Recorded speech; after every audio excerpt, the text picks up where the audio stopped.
Hola, te doy la bienvenida al episodio 44 del podcast de BTC en español. En este episodio tengo como invitado a una persona que viene trabajando en la educación de Bitcoin desde hace algunos años y continúa explorando nuevas formas de comunicar esta gran tecnología. Muchas gracias Coinfabric por el apoyo para que este episodio sea posible. Para aquellos que aún no conocen Coinfabric, desde 2014 ha trabajado en más de 100 proyectos en criptoactivos y blockchain. Coinfabric se focaliza en servicios de auditorías en seguridad, desarrollo de software, consultoría e investigación.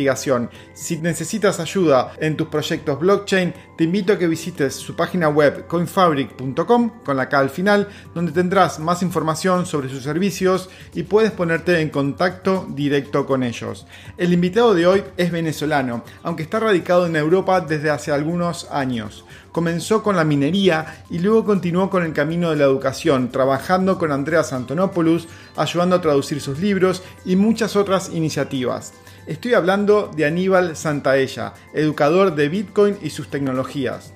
En la conversación hablamos de sus comienzos en Bitcoin a comienzos del 2015 en Venezuela, cómo fue su experiencia como minero en ese país, cómo es el modus operandi de los agentes de seguridad venezolanos con los mineros, cuál es la historia sobre cómo inició su trabajo con Andreas Antonopoulos, su visión sobre cuáles son los desafíos para que más personas comprendan Bitcoin y criptomonedas, qué contenidos educativos se está creando y cómo acceder a ellos, y muchas cosas más. Puedes conectar directamente con Aníbal vía Twitter si lo buscas como a-santaellas. Te recuerdo que tenemos el canal de YouTube del podcast, así que te invito a que nos busques como BTC en Español Podcast y te suscribas para que te lleguen todas las notificaciones de los próximos podcasts. Por último, te quiero comentar que en el canal de YouTube de BTC en Español, este sábado pasado publicamos un nuevo video con un análisis completo de la Trezor One, una herramienta para guardar las claves privadas de tu cripto y administrarlas de forma segura. Si te interesa, te dejo el link en la descripción. Ahora sí, comencemos en 3, 2, 1, ¡vamos! Aníbal, bienvenido al podcast de BTC en Español. Saludos Joaquín, bueno, gracias por la invitación al podcast de BTC en Español. Y bueno, sí, no nos conocemos personalmente, pero coincidimos en Bitcoin, en la comunidad, ya hemos hablado un par o una vez en el pasado. Y bueno, no, entusiasmado de estar aquí y muy emocionado de conversar un rato contigo. Joaquín, gracias por la invitación. Bueno, muchas gracias a vos, Aníbal, por tu tiempo y tu disponibilidad. Y la verdad que me parece muy interesante lo que venís haciendo ya hace varios años dentro del ecosistema Bitcoin. Has trabajado muchísimo escribiendo artículos, has colaborado también traduciendo el libro de Andreas Antonopoulos y trabajando con él. La verdad que nada, tengo muchas preguntas sobre todo lo que venís haciendo y demás, pero comencemos con esta pregunta que para mí es muy importante y para la audiencia creo que también es importante para difundir estas experiencias que cada uno de nosotros siempre fue diferente. Y es, ¿cómo Bitcoin se te cruzó en tu vida? Ok, interesante. Bueno, creo, mira, era el 2000, comienzos de 2015, creo que finales de 2014, ¿no? Pero, para empezar, bueno, soy venezolano y bueno, muchos de ustedes deben saber la situación que ha estado ocurriendo en Venezuela por los últimos, ya tiene 23 años la situación en Venezuela, ¿no? En el caso bueno, una crisis monetaria, crisis económica, una crisis de gobernabilidad, un régimen, todo eso, ¿no? Para allá en el 2015, un amigo me comenta, a comienzos de 2015 me comenta de Bitcoin, ¿no? Y bueno, leí algo, pero creo que lo que se me cruzó en el momento fue algo de la blockchain, de la estructura de datos, ¿no? Recuerdo mucho eso porque en particular, pues, yo eh, creo que tengo una mente altamente activa y me suelo imaginar las cosas y dibujármelas, ¿no? Y recuerdo que leí y bueno, no sé, lo tengo muy fijado en mis recuerdos que me dibujaba unos bloques en la cabeza, ¿no? Entonces leí, bueno, y ese gran amigo, un amigo de la infancia, muchos años de amistad, me comenta de la minería, ¿no? Yo le digo, bueno, vamos a evaluarlo, ¿no? en Venezuela en una crisis económica, crisis de gobernabilidad bajo un régimen. Yo, gracias a Dios, no sé, o gracias, pues yo tenía trabajo, estaba económicamente estable con trabajo, pero dije, bueno, vamos a probar en esto. La situación aquí no está muy bien, la crisis está aumentando, aumentando. No se había caído en una hiperinflación tan grave que está ahorita, pero estamos rozando ya los niveles de hiperinflación, creo. Ujú. Entonces, lo vi como la oportunidad leí algo y el amigo mío, ingeniero en sistemas, me invitó, me dijo, bueno, pero está la minería, ¿no? Entonces le digo, ok, leí lo básico, me acuerdo que leí lo básico de Bitcoin y leí algo de que, bueno, también leí la teoría de que era dinero sólido, que era una oferta limitada.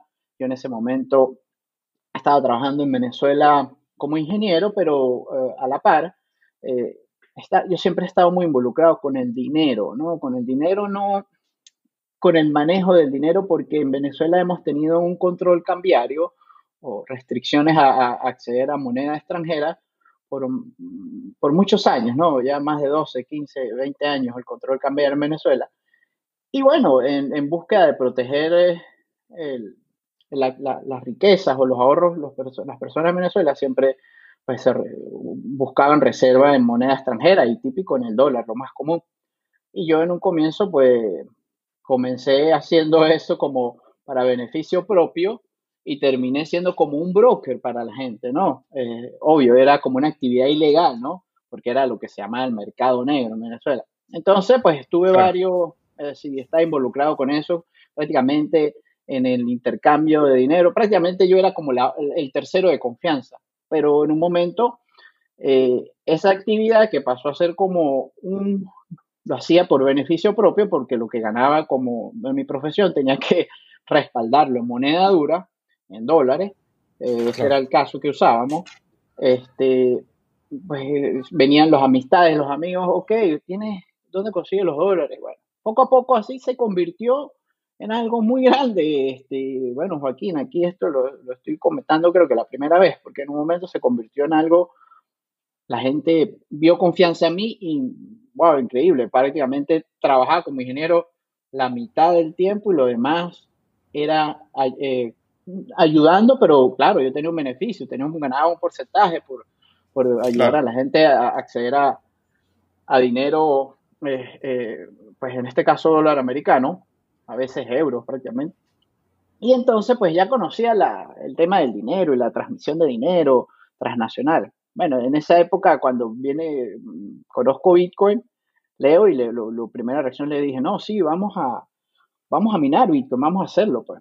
Bueno, eso fue mediados del 2015, ahí procedimos a adquirir unos equipos. En Venezuela el costo de la electricidad es muy bajo. Tiene un costo, pero es muy bajo. Es una de las cosas que ha sucedido en Venezuela en los últimos años. ¿Qué sucede? Pues ha habido, ¿De cuánto di- estamos hablando en dólares? O sea, ¿cuánto pagabas en ese no, momento? mira, no, es despreciable, Joaquín.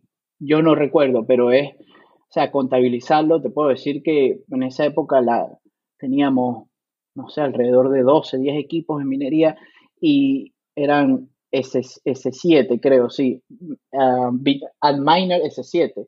Este, y mira, no, la electricidad que consumía, te puedo decir, no llega a $1, menos. Wow. Sí, es una de las cosas. ¿Qué Increíble. pasa? Sí, sí, ¿qué pasa? Que tú sabes, esos sistemas de gobernabilidad en este caso de Venezuela, no me quiero ir por lo político, pero está muy relacionado con eso, es que prácticamente en Venezuela hay un régimen autoritario basado en políticas sociales. Prácticamente lo que hace es distribuir los recursos gratuitos, ¿no? De una manera gratuita, pero a su vez no se mantuvo la generación ni de la energía, ni el sistema de distribución de la energía. Entonces, bueno, sí, la energía era como es la tragedia de los bienes comunes, vamos a decir, todo el mundo consume y el costo es cero, pues la demanda va a ser infinita, vamos a decir. Pero a la Claro. par, ha habido una mala administración de todo el sector eléctrico en Venezuela, como en todos los demás sectores, y bueno, la energía era un costo prácticamente nulo, cero, y, pero la energía colapsó, ¿no? Hoy en día Venezuela tiene un sistema de electricidad muy inestable, ¿no? Los apagones típicos y todo eso. En esa época no eran tan comunes y había mucha minería. En Venezuela había mucha minería.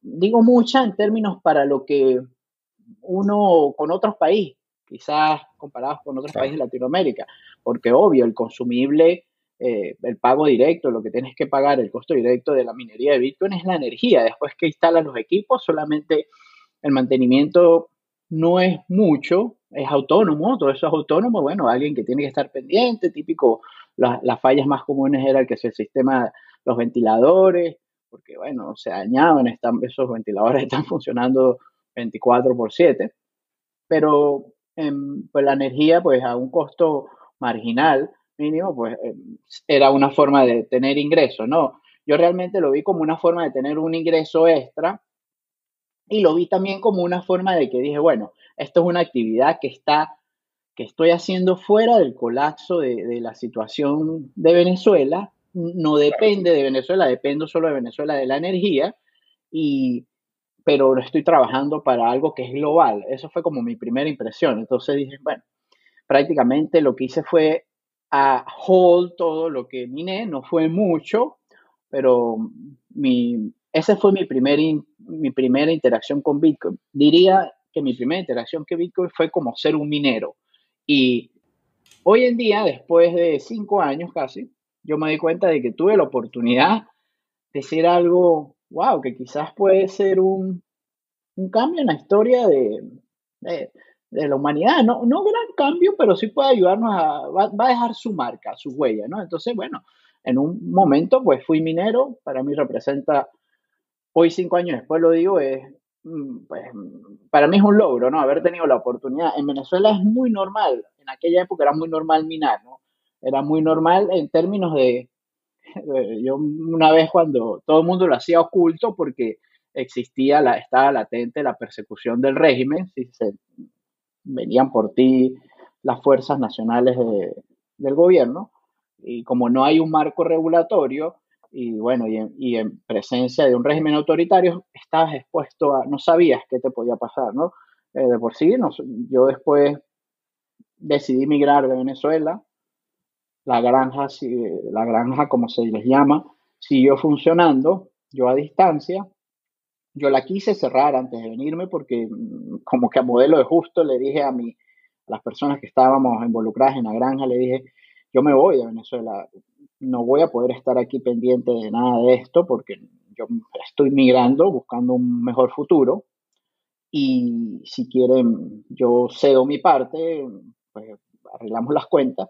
Y ellos no, más bien pues, eran amigos, me dijeron, no, no, vamos a seguir y vemos después, evaluamos. Y yo me vine, pero a los meses de estar fuera de Venezuela, fue en el 2016 que salí de Venezuela, este, fue, fue a los meses que se hizo insostenible porque en ese momento arrancó el mercado alcista que conocemos, que duró 2016 y 2017, y eso hizo mucho ruido en Venezuela, pero hizo mucho ruido en las fuerzas del régimen, ¿no? Entonces, retumbó el sonido a nivel mundial de Bitcoin, y eso en Venezuela puso muy en alerta a las fuerzas del régimen en este caso, y Pero, empezó una persecución muy acérrima contra los mineros, y donde teníamos nosotros los equipos, pues las personas que estaban prácticamente mis socios, pues eran amigos, estaban prácticamente en una situación no tuvimos un impasse en nada, pero prácticamente no estaban cómodos, o sea, teníamos eso ahora, oculto. esa, Ujú. esa persecución era para hacerse socio de los mineros porque Sí, sabían que había dinero, porque los ajá. agentes en lo personal sabían, más allá del régimen y demás, sabían que podían abusar de esa fuerza para Ujú. poder acceder a estos fondos o iba por otro lado el tema. No, algo así, como tú dices, prácticamente el modo operando de ellos, de varios amigos que fueron víctimas, varios conocidos y amigos fueron víctimas de ellos, era te llegaban, te detectaban, prácticamente seguían el rastro del consumo energético, entonces había complicidad con los suministros de energía nacional, la empresa nacional, que es una empresa estatal, y identificaba dónde había un suministro, un consumo de energía, pues atípico, ¿no? Para la zona, y decir, bueno, en esta casa, era típico que los mineros estaban, a veces la gente tenía los equipos en un apartamento o una casa que estaba abandonada, algo así, es decir, no estaba, o una oficina que no estaba usando, y decían, bueno, pero si ahí no hay nadie y ese consumo, que bueno, llegaban las fuerzas, muchas veces decomisaban los equipos, el modus operandi eran dos, o te decomisaban los equipos y después te pedían que los podías recuperar en cambio a un pago, pero en pocas palabras, a un soborno, que normalmente era en Bitcoin, para recuperar tus equipos, y en muchas ocasiones ellos después querían hacerse socios para tú seguir operando, ¿no? Porque ellos decían, no, yo no conozco esto, y varios amigos conocidos tuvieron que prácticamente después pagar, como te decían, una vacuna, ¿no? Para seguir operando, pues pagas, sí, Una pagas, vacuna. sí, pagas, sí, sí, pagas una prima mensual de lo que, y ellos. Ese era, entonces, bueno, en esa época nosotros decidimos apagar los equipos, ya yo estaba fuera de Venezuela, mis amigos, yo le dije, vos por paz y seguridad mental, no, pues vamos a cerrar lo que queda, si ustedes quieren seguir minando, sigan minando allá, pero para mí es incómodo que ustedes estén allá con esa amenaza latente, ¿no? Y lo que pasa es que si hubiese un sistema de justicia en funcionamiento, tal vez, pero prácticamente quedas a las expensas de la justicia de un régimen. Ese fue un comienzo yo no me arrepiento, muy satisfactorio. Bueno, tuve la oportunidad de minar Bitcoin. Gracias a esos Bitcoin, Joaquín, lo voy a decir acá, yo, mi familia, bueno, mi esposa y yo hemos podido estar afuera eh, estos años porque, bueno, nos ha ayudado, ¿no? Claro, Los reservé y más unos ahorros, pues, claro. y nosotros vinimos prácticamente, salimos de Venezuela, fue a estudiar, y entonces no contamos con fuentes de ingreso o así de que fuimos a trabajar, ¿no? Salimos a aventurarnos. Entonces, Claro, claro. gracias a ese hold de Bitcoin, eh, nos ha ayudado, porque bueno, fue una reserva de valor y es lo que nos ha ayudado a cambiar y bueno, también me ha permitido usarlo más, porque siempre hay que cambiar algo, pues se van acabando, pero no, ha sido fascinante la experiencia en ese lado. Ese fue mi comienzo, ¿no? En Bitcoin, por allá en el 2015 prácticamente, como minero, gracias a un gran amigo, y ese es el comienzo. eh, Ahora, sí, ¿cómo fue que, bueno, aprendiste, conociste y cómo fue este trabajo que empezaste a hacer de escribir y de publicar? Y no sé si esto fue antes o después de que te contactaste con Andreas. ¿Cómo fue esa historia con Andreas? ok. Sí, ¿cómo Bueno, fue? mira, cuando dejo Venezuela, prácticamente yo caí en el limbo de qué iba a hacer afuera de Venezuela, ¿no? ¿Qué iba a hacer? Pues un ingeniero, yo ingeniero mecánico es mi profesión, con experiencia en la ejecución y gerencia de proyectos en obra, pues. Entonces, trabajo en la industria alimentaria, en el sector de la construcción, en la vialidad. Y dije, bueno, salgo. ¿Y qué hago, no? Mi familia, por mi lado, mi esposa tenía su plan, estudiar, ya tenía su cupo acá en máster, luego un PhD. Por mi lado, yo dije, bueno, ahora me toca a mí que ver. Entonces, bueno, decidí, me atreví, dije, bueno, esto suena interesante, ¿no? Voy a aprender. Yo realmente no leí mucho cuando era minero.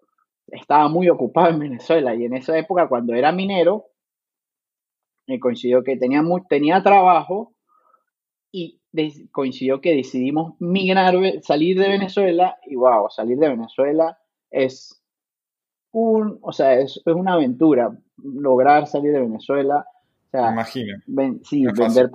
vender propiedades, vender Mm, pues las pertenencias, incluso, bueno, acceder a moneda extranjera, aunque lo manejaba yo, pero bueno, siempre es una actividad que hay que dedicarle. De por sí, mi esposa salió antes, estuvimos casi un año separados, salió antes, yo tuve que, la wow, acompañé, volví a Venezuela, Este, ahí empecé a arreglar todo para salir, después mm, salí y, y bueno, en ese camino, cuando ya estaba fuera de Venezuela, en 2016, decidí, a mí, yo sigo siempre bueno con los números, he manejado el dinero, bueno, con los números que lo entiendo, ¿no? No soy matemático, pero y me encanta los números, soy curioso de los números y esas cosas. Entonces, eh, dije, bueno, voy a ver qué es Bitcoin. En realidad empecé a leer, obvio, por allí caí en un grupo con unos amigos de trading, hice algo de trading, aprendí el trading, participé en competencias de trading y las gané. Realmente me sorprendió, ¿no? Pero bueno, creo que me ayudó que era ingeniero y todas esas cosas. Y bueno, pero después me fasciné por su tecnología. Entonces dije, bueno, ya va. Esto es un agujero del conejo, como se le llama, pues definitivamente, ya caí en esto. El trading es otra cosa, el trading es distinto. Yo le decía al grupo donde estaba, es que el trading es otra cosa, me llama la atención, pues, cómo se analizan los mercados, el chartismo, el análisis técnico, lo aprendí muy bien, realmente lo aprendí muy, todavía lo hago, pero consumo personal y es muy poco, ¿no? Pero sí es algo que me apasiona realmente, los patrones y las métricas y todas esas cosas, todo lo que involucra hacer análisis técnico de los mercados, en este caso de Bitcoin.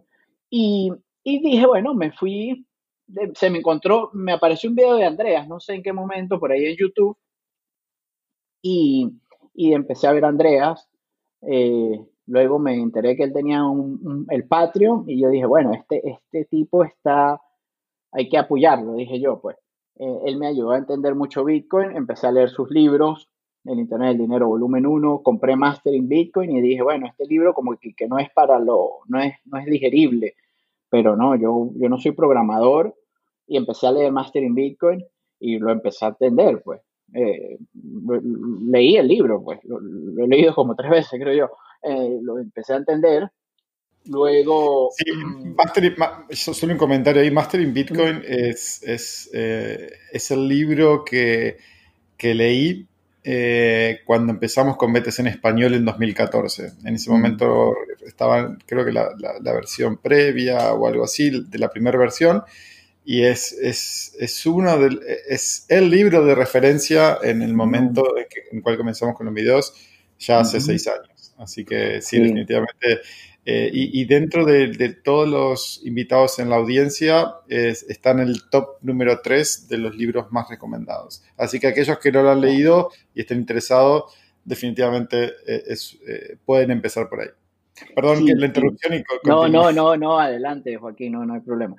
Master in Bitcoin yo considero que es un libro que se dice mucho que no es para todo el mundo, pero hay 3 o 4 capítulos que lo entiende alguien que esté involucrado con Bitcoin, cualquier persona, quizás tiene que ponerle un poquito no de esfuerzo, sino tener como flexibilidad mental de asimilar conceptos que nunca quizás se le han atravesado.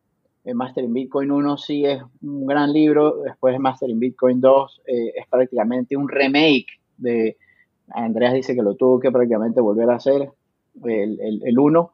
Y bueno, sí, también es un libro altamente recomendado. Si no tienen que leerlo todo, 3 capítulos, ustedes lo van a entender. Bueno, allí caí en el agujero de Bitcoin de conocer cómo funciona Bitcoin, cómo es la dinámica, cómo es el protocolo, cómo funciona Bitcoin en sí. Y más, yo no soy un programador, entonces yo no me voy a poner a programar y a aprender ahorita. Yo, cerca de los 40 años, dice, los programadores son gente brillante, tienen otra forma de pensar, pero yo sí puedo entender Bitcoin eh, a una escala que quizás muchos programadores no lo entienden, ¿no? Hablando en general. Y bueno, me dediqué a eso, realmente me apasioné a eso, decidí alejarme un poco del trading, prácticamente me alejé bastante, decidí poner mis energías en eso. Por allí empecé a crear un grupito en Telegram que al sol de hoy ya tiene más de 2 años. No, no empecé a escribir en Twitter nada más, creando confianza porque dije, wow, sabes, aprendiendo y para decir algo, yo considero que soy o sea, una persona que no me gusta compartir información que no manejo, ¿no?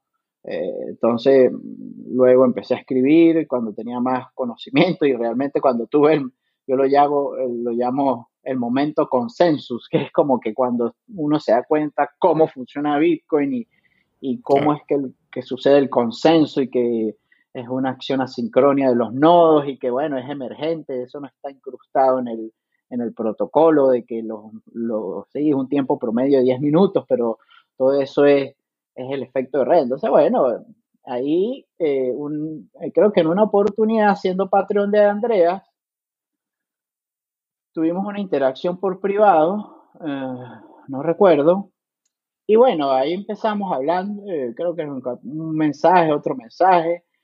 Luego después él iba, creo que tenía una convención, la gira europea del 2019, creo que fue, sí, 2019. Y, y allí él ofreció unos tickets para una de sus convenciones. Y yo dije, bueno, queríamos ir, íbamos a salir nosotros de vacaciones y como buen Bitcoiner, le dije a mi esposa, bueno, está esto por acá en Polonia, no hemos ido, no sé qué tal te parece Polonia, a ir a ver. Ella me dijo, no, sí, vamos a dedicar a hacer un, no, La no, convenciste. eso, sí, o sea, fue como que el que quiere y no quiere, ¿no? Pero no, vale, en realidad terminó siendo una experiencia fantástica porque el viaje a Polonia fue súper gratificante porque, bueno, nosotros Qué bueno. nos gusta mucho la historia y, bueno, fuimos a Polonia, hicimos todo el tema de los judíos, fuimos hasta Auschwitz y todo, fascinante. Y bueno, Andreas había una convención en Polonia, Andreas iba a estar allá y bueno, fui. Ahí estuvo la convención. Andreas también él ofrece a los Patreon un happy hour previo a las conferencias que él da. Y bueno, fui y estaba yo y otra persona y prácticamente la otra persona se fue y fue prácticamente yo con Andreas. Entonces como que nos quedamos solo en una cena, Andreas, mi esposa, él, la pareja de Andreas y estuvimos conversando un rato y nos conocimos pues. Luego, siendo Patreon de él, pues ya ahí surgió como una primera interacción con él. Y luego después lo volví a ver así en otro meeting en Londres de la misma manera. Y ahí otros happy hour, eso. Y bueno, y después en Escocia vino y bueno, ya fueron como 3, 4 veces. En Londres lo vi varias veces. Entonces ahí ya surgió como una relación, una amistad, una pequeña amistad, ¿no? Y bueno, él un día me dijo, ¿quieres trabajar conmigo moderando los grupos de la comunidad mía de Patreon? Y yo le dije, chévere, pues excelente, gracias Andrea por la oportunidad. Todo esto yo aprendiendo de Bitcoin, pero aquí lo voy a decir, Joaquín, buscando crear sostenibilidad económica en esto, ¿no? O sea, que no es Exacto. fácil, ¿no? Así, No, yo le no es voy a decir, fácil. mira, lo voy a decir aquí, yo he hecho, como buen venezolano, que los venezolanos nos ha tocado hacer de todo, ¿no? No sé, en esta vida, no solo la profesión, porque bueno, para mí no es algo de un reproche, sino es formidable, pues nos ha tocado reinventarnos cada vez más, aunque nos cueste, aunque nos haya dolido muchas cosas, en otras cosas. Entonces, tratar de ser sostenible en este ecosistema y educando es duro, es muy difícil. Y más cuando tú estás dedicado a decir, a compartir contenido objetivo, ¿no? Sí, libre de sesgo, libre de promoción de algo en específico es complicado, pero bueno, en ese camino, bueno, Andreas me ofrece esa pequeña contribución, pequeña colaboración, ¿no? Y yo, bueno, chévere, sí, vamos a hacerlo. Luego después pasó más allá, pasé a colaborarle más en su equipo y sí, pues dejé ahí la huella un tiempo porque él se estaba en esa época reinventando estaba haciendo como un remake, un overhauling de la webpage, todo eso fue a finales del año pasado y contribuí ayudándolo allí. Y ahí surgió la idea de que, bueno, yo dije, bueno, tenía máster en Bitcoin, digo, no, perdón, el Internet del Dinero volumen 2. Le dije a Andrea, ¿me lo puedes mandar en digital? Y me dijo, aquí está, pero por favor no se lo envíe a nadie, no sé qué tal, yo confío en ti. Yo, bueno. Y después yo le dije, mira, Andreas, yo lo traduje, le hice la traducción. Me dijo, guau, ¿cómo? Y yo, sí. Mm, lo quería para traducirlo porque ya yo lo había leído y hay unos stock ahí que me gustaron mucho, pues. Hay unos Claro. stock muy bonitos, muy fascinantes. Y bueno, y él me dijo, bueno, vamos a hacerlo. Pues bueno, ahí el libro ha sido un trabajo que quizás pues se ha demorado por la pandemia. Yo después trabajé con Andrés hasta comienzos de marzo de este año, como que terminó la colaboración y el libro quedó prácticamente listo, pero faltaba la edición. Hace exactamente como 15 días hice una revisión que Andrés me pidió, lo volví a leer, los editores ahí ya lo habían editado, pero devolverle un poquito el tono de voz de Andreas, porque lo que sucede es que las charlas de Andreas, yo les digo que son como, siguen la estructura de un discurso muy famoso, digo yo, el discurso muy famoso de Martin Luther King, que dice, I have a dream, ¿no? Yo tengo un sueño. Entonces, Andreas, Ajá. en sus talks, él crea una narrativa. Él dice, Bitcoin es un sistema de promesas duras. Entonces, bueno, ese es el nombre de la charla. Y él durante toda la charla lo va diciendo, Bitcoin es un sistema, porque las promesas duras y las promesas suaves.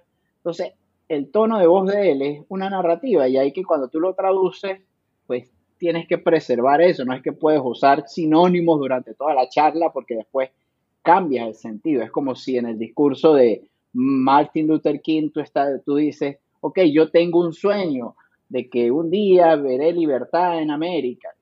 Yo tengo un sueño de que en un día mis 4 hijos serán felices y libres. Entonces tú no puedes Claro. decir, yo tengo una idea, yo tengo una ilusión, porque le cambias todo el sentido. Bueno, entonces unos detalles que se arreglaron. Esto lo comparto aquí para que la gente entienda cómo es la narrativa de Andreas. Andreas es así, empieza y bueno, yo he visto muchos videos de él y bueno, yo creo que a mí se me hizo fácil traducirlo y el tono del voz, él dice que yo lo conozco como él habla, porque bueno, en él conseguí una de las fuentes de educación más objetivas, ¿no? Más neutrales, a veces es tan neutral que los mismos bitcoiners o los que son más extremistas lo reprochan, ¿no? Porque no, él no se sesga. Pues para mí creo que tiene equilibrio y enseña muy bien la tecnología y lo que puede Sí, pasar. lo que siento que él tiene es esa visión desde lo técnico y tal como decís, o sea, no tan emotiva, Sí, apasionada. Bueno, en estas últimas semanas lo hemos visto que ha estado involucrado en este debate que se armó sobre Ethereum, sobre mm, eh, el límite de emisión de Ethereum.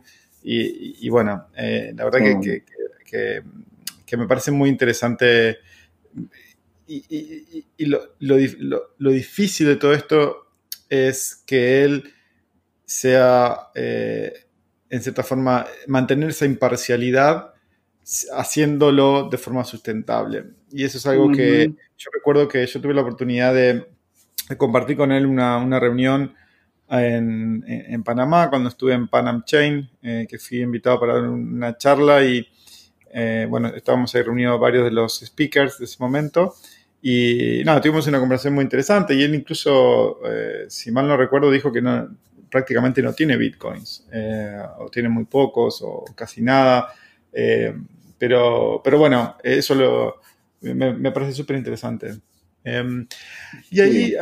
Aníbal, en base a esta experiencia que tuviste con él, eh, y todo lo que venís haciendo en el tema de educación, ¿cuál pensás que es, o cuáles son los, quizás el top 3 o el top 2 de las dificultades o de por qué, tanto en tu caso como en el mío y muchos otros que estamos involucrados, vemos el problema tan grave que existe y que tecnologías como Bitcoin y las criptomonedas resuelven y está clarísima la propuesta de valor, pero hay tanta gente que quizás no termina de entender. Es como que le cuesta, es como que no hacen el clic mental para entender este nuevo mundo que se está gestando. Sí, mira, creo que lo que sucede, o bueno, mi opinión es que hay paradigmas o nociones que están arraigadas, incrustadas en las sociedades por mucho tiempo. Y es como que el dinero es un artefacto de las instituciones o de los estados-naciones, ¿no?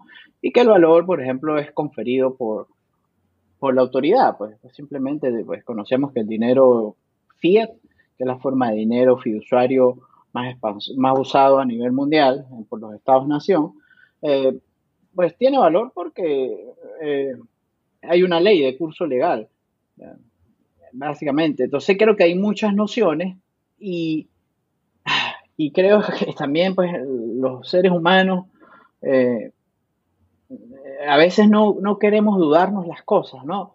Asumir posiciones en un extremo, cualquiera de los dos extremos, es simplemente muy cómodo, ¿no? Es lo más sencillo, porque no tenemos que asumir que hay un espectro entre ambos extremos. Y el- cuando asumimos, hablamos desde esas posiciones, simplemente decimos, bueno, yo creo que esto es así y veo lo otro y quizás no lo valoro, no me lo cuestiono, lo leo y lo veo pasar y no hay una flexibilidad mental, ¿no? Yo creo que en estos tiempos, dirás que comenzaron, vamos a decir que comenzaron con la era del Internet hace 25, 30 años, hay algo que es fundamental que tiene que tener la gente y es pues flexibilidad mental, desarrollar inteligencia emocional y conocernos a nosotros mismos mucho mejor, porque eh, hoy en día hay un exceso de información, no hay un exceso de información y yo sé que se habla mucho de censura, sí, en algunos casos hay censura de que se priva cierto contenido, pero hoy en día en realidad la nueva forma de censura que reina es que hay un exceso de información. Entonces, nosotros, a los seres humanos, se nos está inundando con una cantidad de información que muchas personas no saben, no llegamos a un punto que no podemos distinguir qué es verdad y qué no es verdad. Y simplemente la gente le gusta la comodidad, o sea, eso es innato en los seres humanos, o sea, buscamos donde no hay que hacer menos esfuerzo para sobrevivir, ¿no? Entonces, quizás asumir esta postura, que porque la dicen X medio o X, y creo que es lo que prevalece, y me siento cómodo y no quiero dudarme que si esto funciona así, o cuestionármelo y darle la puerta a decir, bueno, está esto ahora nuevo, en este caso hablemos Bitcoin, quizás una nueva forma de dinero alternativa, eh, descentralizada, global, abierta, resistente a la censura. Creo que las dos, tres cosas que más tiene Bitcoin, como decir, o estas nuevas tecnologías, son las vallas más grandes, es que la gente no tiene flexibilidad mental, la mayoría de la gente, y porque simplemente porque hay que dudarnos, hay que cuestionarse. Para mí es natural, yo he sido muy curioso desde niño, siempre he sido curioso, entonces, normal, yo me dudo todo, a veces creo que dudo en exceso, ¿no? Entonces, este, me cuestiono las cosas en exceso, y eso, pues, en un momento es un motor, hay que equilibrarlo para tenerlo a favor, pero yo creo que eso es lo principal, la gente no quiere, la gente no quiere pensar, la gente lee pero hay muchos lectores, pero en realidad hay pocos entendedores, no solo de Bitcoin, sino de todo.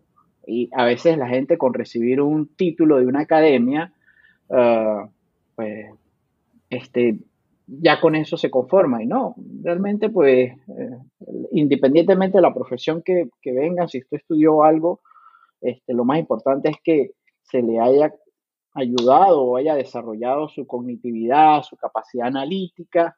Y si desarrollamos la cognitividad, capacidad analítica, pensamiento analítico y crítico, pues simplemente tenemos que dudarnos las cosas, ¿no? O sea, cuestionarnos, darle la oportunidad a algo nuevo. Yo digo, una de las discriminaciones más grandes que hay hoy en día en, en el mundo, en la humanidad, es la discriminación al cambio, quizás, ¿no? Los cambios no son fáciles. Yo después que emigré, dije, wow, no son fáciles para nada. Cada cambio requiere de muchos nuevos paradigmas. Uno no sabe qué se va a enfrentar, pero creo que hay que darle una oportunidad, ¿no? Creo que ese es diría el primer, no contra, pero la primera valla, vamos a decirlo, la Ujú. primera valla que Bitcoin tiene que superar. Si hablamos en forma de dinero, me acordé de algo que escribí, es que, ¿qué sucede? Bitcoin, su primera aplicación es una forma de dinero, ¿no? Pero durante la historia de la humanidad han habido diversas formas de dinero. Los humanos, la humanidad ha creado muchas formas de dinero en muchas épocas distintas, ¿no? Desde el trueque, los metales preciosos, usamos los productos como el trigo en la Mesopotamia antigua, ya por allá se usaba el trigo. El trigo es una forma de dinero pues, icónica que se usó por allá en Mesopotamia.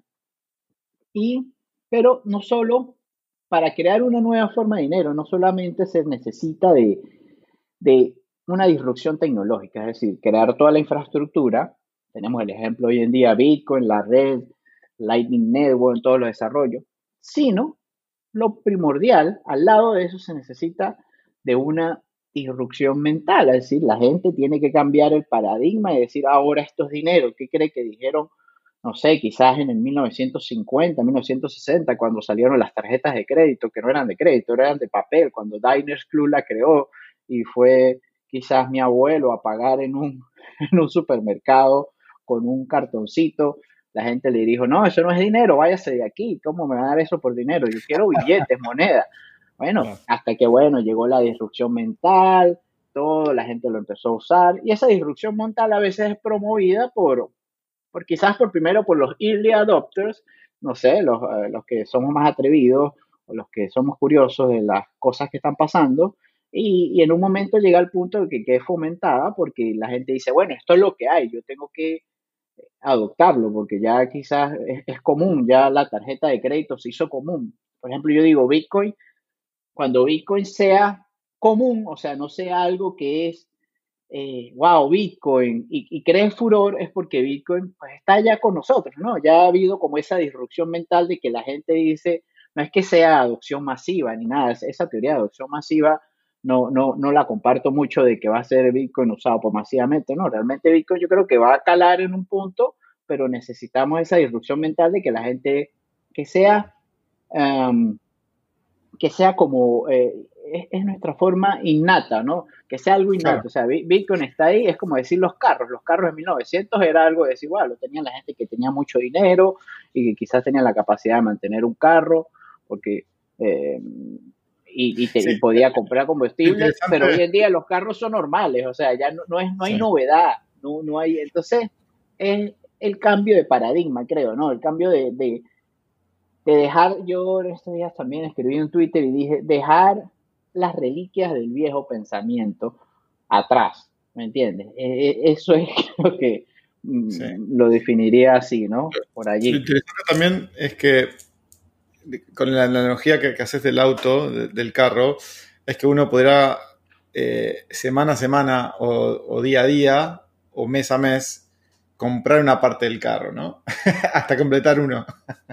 Eso es lo interesante. Exacto.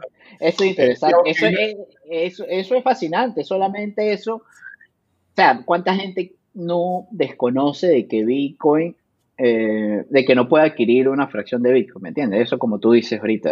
Entonces, eh, cosas tan básicas como esa. Pero bueno, creo que vendrá. Yo soy eh, quizás esa aceptación y ese cambio de paradigma que requiere Bitcoin para estar más en el día a día de la gente, no es dinero para todo, es dinero para todo el mundo, pero creo que hay gente que realmente no lo va a adoptar, no sé. Este, eso es lo que, bueno, lo fundamental que tiene que suceder, ¿no? La aceptación, prácticamente es como yo lo llamo tener una flexibilidad mental de que hay otras cosas, ¿no? Otras cosas, ¿no? Sencillamente, sí. ¿no? Sí, sí, sí, Sí, definitivamente. sí, sí. Bueno, entonces hiciste todo este trabajo con Andreas Ujú. y contanos un poco cómo estás trabajando ahora con estos contenidos. Estás publicando en un diario en Venezuela y a su vez estás publicando contenido en YouTube también. ¿Nos puedes comentar un poco más en detalle? Yo ya lo sé, Sí, pero para la audiencia, para aquellos que te quieran escuchar y que quieran conocer el contenido que estás haciendo. pues sí, actualmente estoy escribiendo para un medio de prensa escrito en Venezuela que se llama, por decirlo, el periódico, El Universal. Hoy en día creo que no tienen tiraje en físico por la situación en Venezuela, que no hay papel, o, bueno, todo lo que sucede, pero tiene mucha presencia en digital, se llama El Universal, y estoy escribiendo, comencé hace 2 meses atrás, y prácticamente he venido narrando a Bitcoin desde el principio, ¿no? ¿Qué es Bitcoin? ¿Qué es el consenso global de Bitcoin? ¿Cómo funciona? ¿Qué es la minería? Eh, ya creo que vamos por 7, 6 artículos. Entonces estoy publicando allí semanal. Por otro lado, en el canal de YouTube, mi canal que es bajo mi nombre, Aníbal Santaella, tengo varias iniciativas, una que se llama La Pizarra de Bitcoin, que es un pizarrón llevado en digital, es donde una pantalla narro y escribo algún tema de Bitcoin, que Ahí es te hago un comentario, Aníbal. Ujú. Para los oyentes, los links para el canal de YouTube y el Twitter están en la descripción del podcast, así que pueden acceder directamente ahí. Perdona la interrupción. Excelente, no, excelente. Y también en el canal de YouTube, desde creo que hace un año y medio, en los mediados del 2018, que fue también una de las iniciativas que, que comencé, fue un grupo de lectura de Bitcoin donde tomaba un libro de formato no tan extenso, un libro de 100, 120 páginas. Comencé leyendo el Internet del Dinero volumen uno, entonces prácticamente el grupo de lectura de Bitcoin lo publicaba en los medios, más que todo en Twitter o en el canal de Telegram que llevo. Nos reuníamos varias personas, yo leía, la gente hacía sus preguntas, leía un capítulo del Internet del Dinero, volumen uno, la gente comentaba, hacía sus preguntas y yo explicaba lo más resaltante o daba mis comentarios, ¿no? Lo hice también con el libro Inventemos Bitcoin de Jan Spritker, lo he hecho también con el Master in Bitcoin, con los primeros capítulos. Este, también en YouTube tengo una serie un podcast que comencé, publico una vez a la semana, se llama Los Bloques de Bitcoin, prácticamente es una serie de conversaciones sobre la cultura Bitcoin, donde hablo con gente, algo muy similar a esto que estamos haciendo, Joaquín. Entonces invito a alguien de la comunidad, nos grabamos una hora conversando, ellos cuentan su historia de cómo se han involucrado en Bitcoin, qué están haciendo. Normalmente es destinado más a gente que quizás ha estado involucrada con Bitcoin, pero no es famosa, no es figura. Entonces, ahí he grabado algunos episodios, creo que he publicado 4 o 5, publico todos los miércoles. Por otro lado, estoy publicando en Medium los mismos artículos que publico en el Universal, en este medio de prensa venezolano, los publico en Medium, pero con Medium tengo más libertad porque, bueno, me puedo extender más. En el medio de prensa me exigen una serie de palabras y caracteres, entonces más bien a veces me paso y me publican, pero a veces ya me han dicho que no, que tengo que recortarla. Entonces Medium, pues como que publico, ahorita actualmente estoy escribiendo un ensayo sobre Bitcoin y el tema energético de Bitcoin. Estoy muy emocionado con eso realmente porque empecé escribiendo Suena esa idea interesante. sí, esa idea voy a comentar algo aquí porque yo en particular me emociona mucho porque bueno, vengo de la ingeniería y cómo funciona Bitcoin. Yo siempre busco crearme analogías de cómo funciona Bitcoin, analogías con las cosas que tenemos más referencia común para nosotros. Entonces, no sé, una vez viendo en el 2000, creo que fue en el 2017, viendo un documental en Netflix que es muy interesante, se llama Islas del Futuro. Prácticamente es un documental de 7, 6 capítulos, algo así, donde de islas alrededor del mundo que tienen como el uso de energías renovables muy acentuado, ¿no? Entonces, bueno, un día viendo uno de esos episodios, de la isla de Madeira, se me ocurrió, wow, Bitcoin es como una pila, ¿no? Y quizás los que están escuchando van a ir a ver, búsquenlo en Netflix, se llama Island of the Future. Son como 6 episodios. Entonces, bueno, ahí empecé como que escribí un día algo, lo publiqué en Twitter inclusive, pero después de este año dije, wow, madurar la idea y varias cosas que he leído por ahí acerca de la energía de Bitcoin y que puede representar una opción a mitigar el, eh, la asincronía entre la oferta y la demanda de la energía renovable, y también puede ser una opción al uso del gas que se quema, ¿no? En la industria petrolera y gasífera se quema mucho gas que se llama gas varado y gas residuo, prácticamente combustibles residuales que no son usados, ¿no? Prácticamente no son usados quizás porque no hay la infraestructura instalada para almacenarlos o distribuirlos, y siempre, por ejemplo, que hay una perforación petrolera, se encuentran yacimientos gasíferos, ¿no? Y a veces ese gas tiene que ser quemado, es lo que se llama gas varado. Entonces, quemado en antorcha, quemado. Entonces, bueno, yo estoy Ujú. escribiendo, ya prácticamente estoy terminándolo. Comenzó como un artículo, el artículo se llama mm, Bitcoin, una batería de valor. Entonces, es una analogía de cómo Bitcoin, desde que consume energía, llega a asegurar la red, logra el consenso, eso crea un valor y al final pues crea una forma de dinero, ¿no? Entonces, ¿cómo puede ser usado por las industrias petroleras y gasíferas, los productores petroleros y gasíferos, y cómo puede ser usado por los generadores de energías renovables? En este caso hago más referencia a la energía eólica y solar.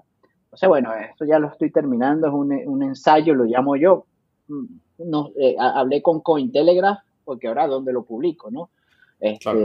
Entonces, porque yo lo puedo publicar en mi Medium, pero bueno, sabes que entonces prefiero publicarlo en un medio que tenga audiencia para llegar a la gente, porque esa es la Claro. otra cosa, ¿no? Y yo pues no trabajo con ningún medio, inclusive todo lo que publico, lo voy a decir, todo lo que publico es gratuito, no recibo ningún pago, nada. Entonces yo a mí me interesa, a mí me entusiasma porque es mi pasión y realmente me inspiro y yo escribo y no, pues normalmente me gusta el tema, ¿no?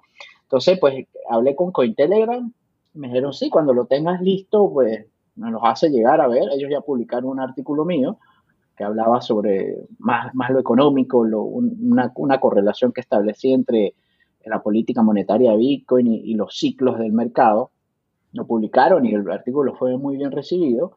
Entonces, quizás lo publicaré con ellos otra vez. No sé si ellos tengan, porque ya el artículo tiene casi 6.000 palabras, no es un artículo corto, es más que todo un ensayo, pero bueno, si no, pues saldrá en Medium y también quizás lo haga un ebook y cosas así, ¿no? Eso por allí. Y, vamos a comentar, quizás voy a comenzar el grupo de lectura la otra semana. Estamos hoy, vamos a decir qué día, estamos 17 de agosto, el otro martes será 25 de agosto, algo así.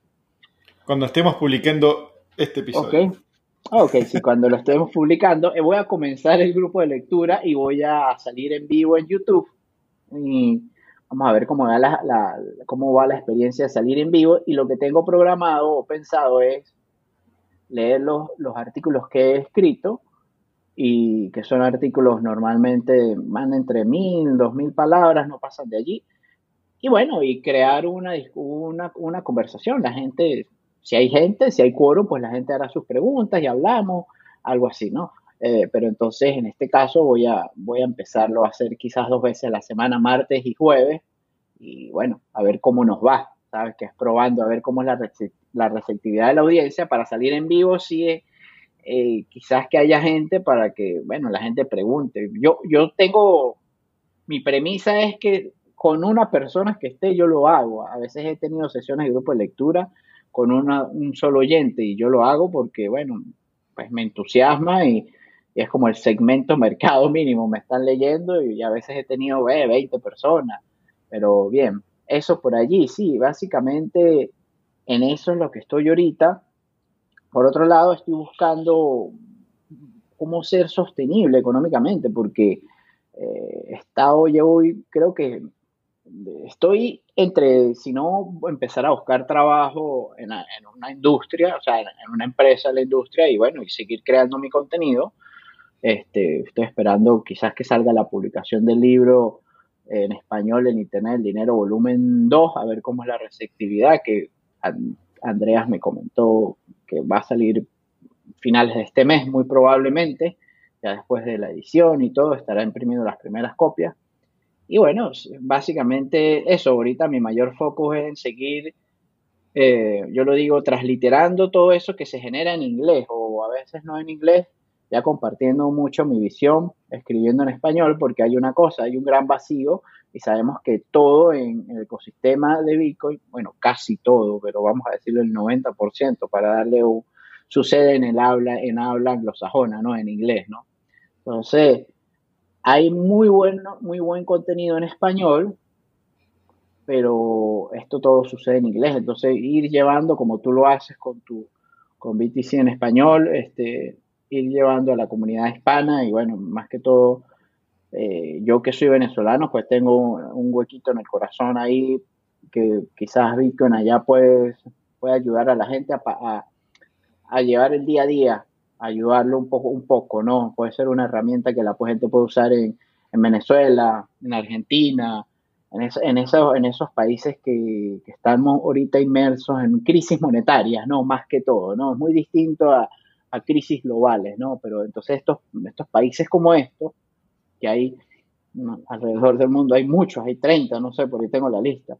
En el Medio Oriente hay infinidad de países en estas crisis monetarias, en África también, República del Congo, Zimbabue, Líbano, por la parte de América, pues está Venezuela y Argentina, somos íconos de representar esas crisis monetarias. Entonces, bueno, muchos ciudadanos pueden ver en Bitcoin una herramienta, ayudarlo a paliar esa situación y quizás acceder a una forma de dinero para preservar el valor de su trabajo, porque lo que sucede es que la mayoría de los ciudadanos tienen su valor en el trabajo, ¿no?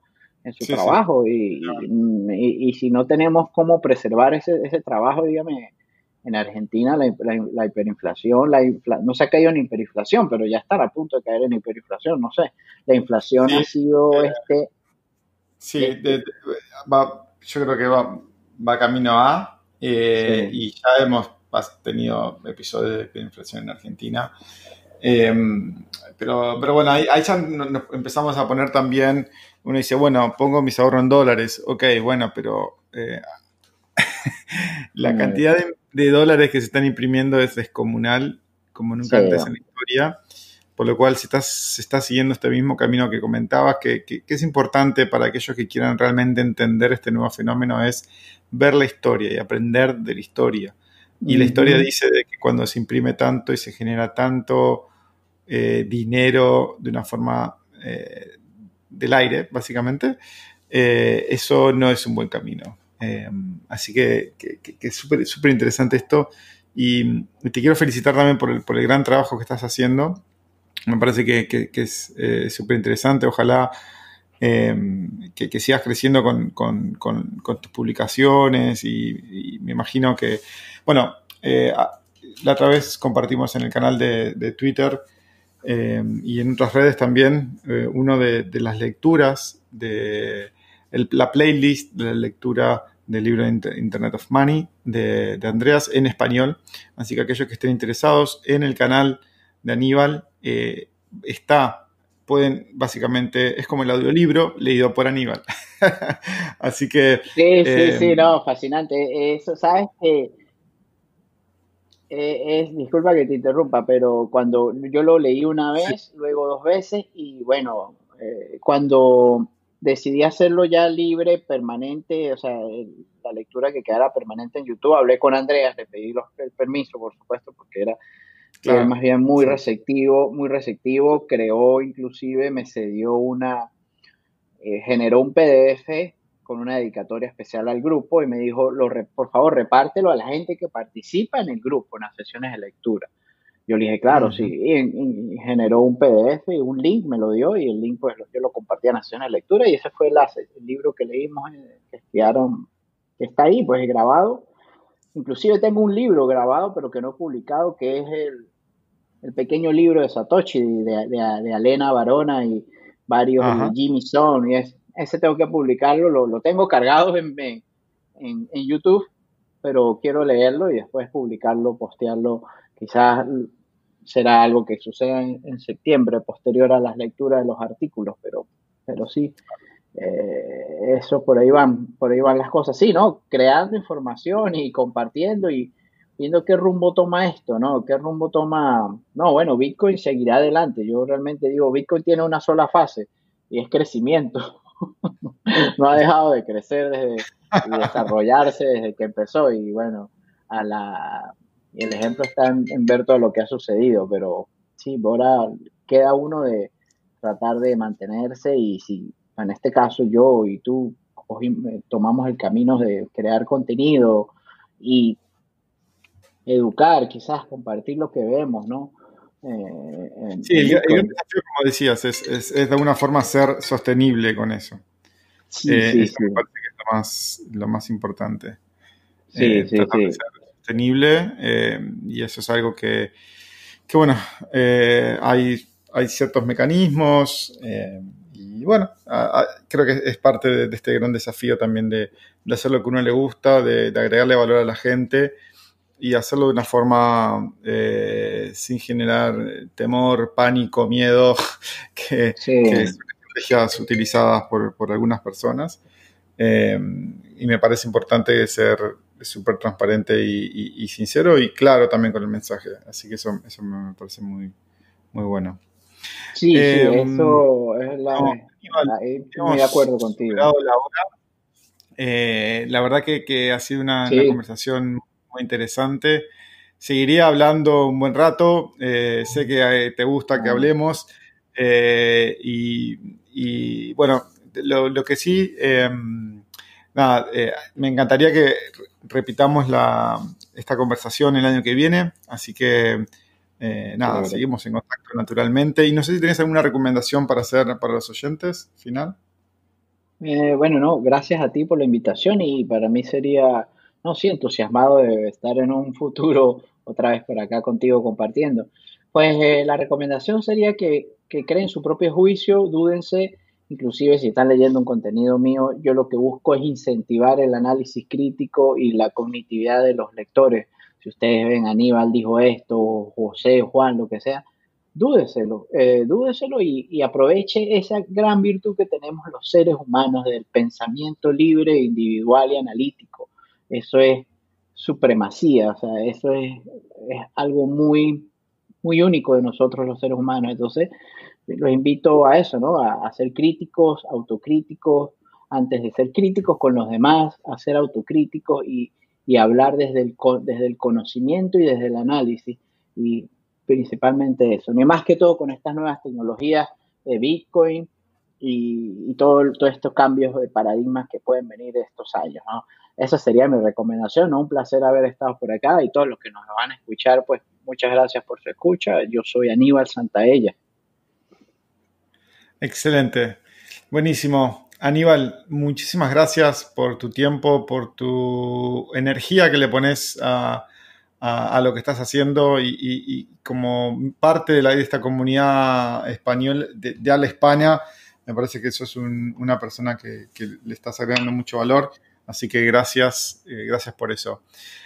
Bueno, Aníbal, nos vemos en el próximo episodio. Saludos, Joaquín, gracias, un placer. Gracias. Te mando un fuerte abrazo.